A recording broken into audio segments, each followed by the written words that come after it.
Então não tem por que a gente devolver o dinheiro pro cara. Ai, Nina.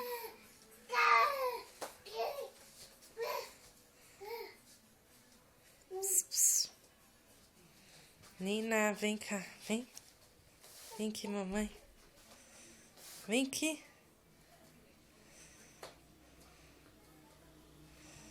Vem, Nina. Tava em homologação, no meio de homologação, foi virar pra produção e deu problema.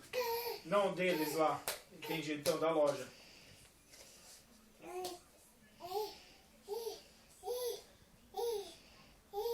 Aham.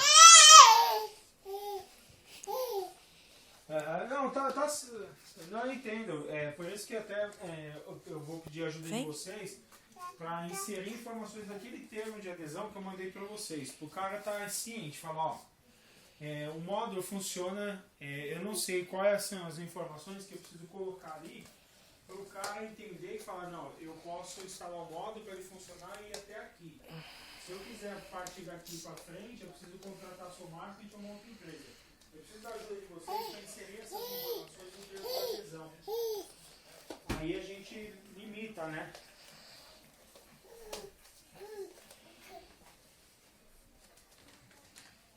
Nina. Aham.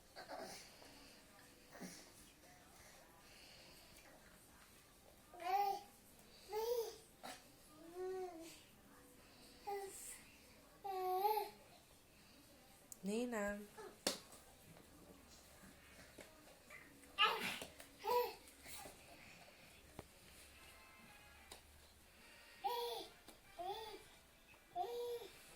Entendi. Não, tranquilo, Hernandes.